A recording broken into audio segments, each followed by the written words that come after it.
Халық денсаулығы басты байлық. Медициналық көмек көрсетудің қол жетімділігін арттырып, сапасын жақсарту мемлекеттік бағдарламалардың басым бағыттарының бірі. Жамбыл ауданында халық саулығы үшін 35 денсаулық сақтау нысаны мен бір жылжымалы медициналық кешен жұмыс істейді. Кешен жыл басынан бері 24 елді мекенде, оның ішінде шалғайда жатқан ауылдарда тексеру жұмыстарын жүргізіп, 9951 адамды тексеруден өткізді. Салада құжаттарды 100% цифрландыру жұмыстары жүзеге асырылған. Бұл бағытта Дамумет медициналық ақпараттық жүйесі аймақта 100% орындалды.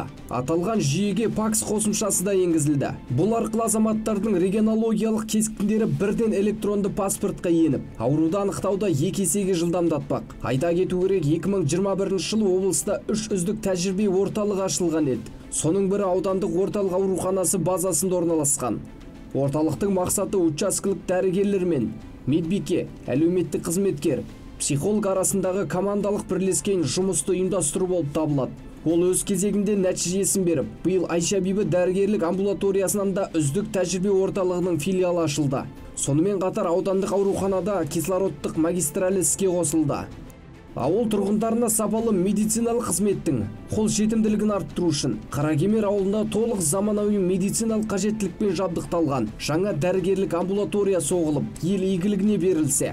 Қызылқайнар, Айша Бибі ауылындағы амбулаторияларда күрделі жөндеу жұмыстары жүргізілді. Дәл осындай жұмыстар алдағы уақытта орталық ауруханаға қарасты жұқпалы аурулар бөлімінің ғимаратында және Өрнек ауылындағы емханада жалғаспақ. Шайқорық пен Жаңа Өткел ауылындағы жаңа амбулаторияның ашылатын күні де алыс емес. Жыл соңына дейін құрылыс толық аяқталады. 2024 жылдың еншісінде Тоғызтарау, Қостөбе, Қаратау ауылдарында жаңа емхананың құрылысы бастау алады.